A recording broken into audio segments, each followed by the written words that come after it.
Hey everyone, I'm John McCall. I'm Victor DeVita. I'm Min Nguyen. And we're the Dorsey Wright interns.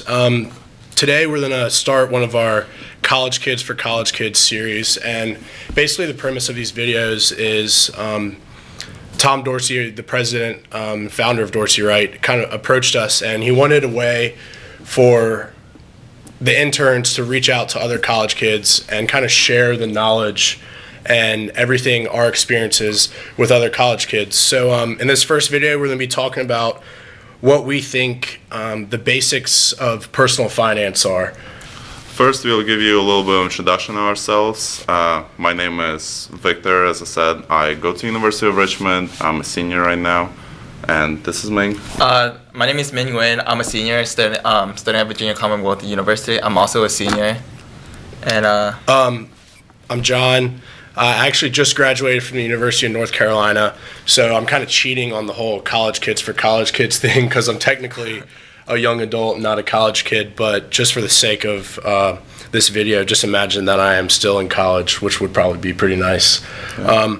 But to start off, we thought we just want to talk about the basics of personal finance because as we all know, when you're in college, you kind of live by $20 to $20. You can't really... You go through decisions like whether I should buy milk or whether I should buy a case of Bud Light. Natty Light these days. Natty Light, whatever you prefer. But there are decisions out there that kind of impact your own wallet, and we kind of have a couple steps or a couple important things that we think would help in just improving your overall experience and improving your future as you move into the next phase of your life. Okay, so let's start off by talking a little bit about income. There's different ways you can get income in college. First is, of course, the parents' allowance, which you can save instead of spending. Second, what I would recommend for any college kids is a campus job. Campus job, you can always go there. It's minimum work, you get paid, and you can do your homework at the time. It's kind of making you be productive at school. At the same time, you're getting paid, and you gain some kind of income during the year. From there you can just, make a certain percentage of what you're getting, put it aside, and that way you can start saving. I mean, not just only campus job, you can also find an internship. That way you can build your skill set. So in the future you can put in your resume. So right, so you're kind of killing two birds with one stone. Yeah, which is what both of y'all are doing right now, yes, right? Yeah, that's exactly. But I mean, having internship, some of them are paid. I mean, some of them don't pay nowadays. So the basic of this is we're trying to find a budget. So in order to create a budget, then we need some source of income. Then John, do you want to talk about the website? Right. So I guess. You always have to start with money. You need money to live. You need money to survive. Mm-hmm. But after you get that money, what do you do with it? You can do one of two things. You can spend it, or which most people like to do, or you can save it. And I guess one interesting note. I actually got sent an article. My dad likes to send me these articles with tokens of wisdom that he thinks I should learn. And one of the first things was spread the pain of saving and the pleasure of spending over your whole life. Meaning, so say you have a $300 paycheck, don't all put the $300 right in the bank right away so you have nothing to spend now. Like Victor said, you take a percentage of that, you put it away in the bank, so you still have money to pay and to have fun, because that's really what college is about. It's about learning and it's about having fun. So when we say save, don't take that as save 100%. You got to have some spending money. You got to have some money to go out there, have a good time with your friends. But kind of going back on topic, and once you get that paycheck, it's important, go to the bank, open a checking account. Right, open up a checking account. You can go anywhere, Wells Fargo, Bank of America, BB&T. I'm sure VCU has some sort of campus bank or campus. All these colleges have places where you can open up a free checking account, put your money in there, get a debit card. You're already starting the process of getting your finances in order. To come off with a checking account, just remember that when you go to the bank, make sure that you're requesting a student checking account, because nowadays all checking account there's a fee to it. Right. All student checking account are supposed to be free. All the major banks, and if there's an options for checking account, there is one options where I know my bank does it, Wells Fargo. If for every transaction that you spend, they will set aside they will pull out $1 and put into a saving account, and that way, it's just like $1, but eventually it will build. That saving account will build up, and in 3 months, you say, oh, I have $300 in saving account. I didn't even know about it. That's automatic saving. Right. What's another great idea is to check out the different promotions banks have. When I opened my first checking account, Bank of America actually had this promotion to give you $100 for free if you open a checking account with them. Then I remember Wells Fargo had one about 4 or 5 months later. So I took out the money out of Bank of America and went to Wells Fargo. So, I made $200 on that. So, always look out for promotions. These banks always want to attract new checking accounts. So you can use that to your advantage. And then another thing that we thought was important to convey was the importance of having a budget, because we've gotten the job, we have a checking and savings account now, but how do we budget all of the costs that are associated with being a college kid? You have to go buy groceries. If you have a car, you have to pay for the gas. You have to go out on Friday and Saturday. You have to budget for buying shots and beers at the bar. You have to budget enough so that next week you have money to spend. Right. So next week you have zero money. If you don't want any money at all, then that's will be a problem. Right. Because you spend all of it in just one day or one weekend. That's the majority of college students nowadays. Right. Yeah. Exactly. So you can do it one of two ways.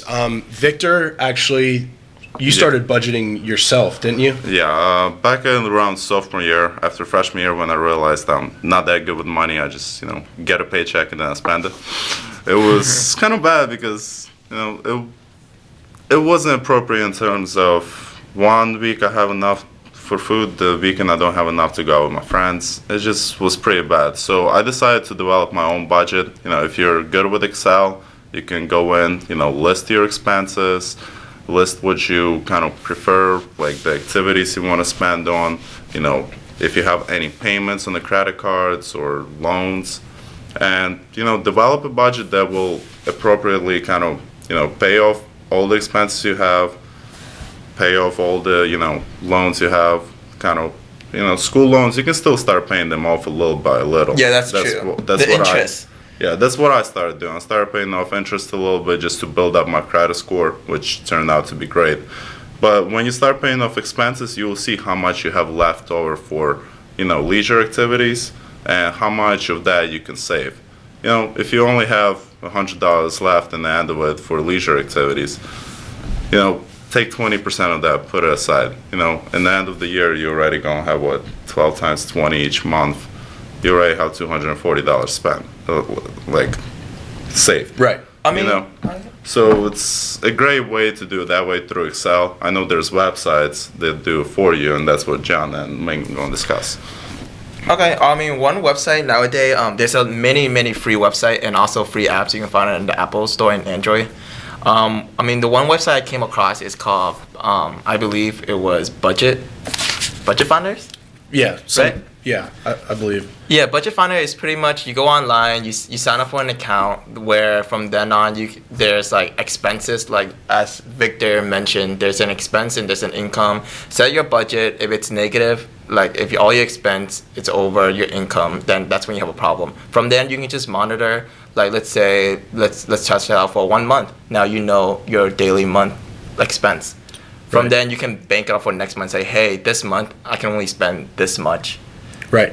One website that I ran across actually was mint.com, and the cool thing about Mint is when I first logged on, it had so much to offer. Mm-hmm. You could go in there, you could attach your checking, your savings account. If you have, say, you have a stock account with E-Trade or Scottrade or something, you can attach that to it. So it links all your different accounts, and it's almost like it's your own personal accountant.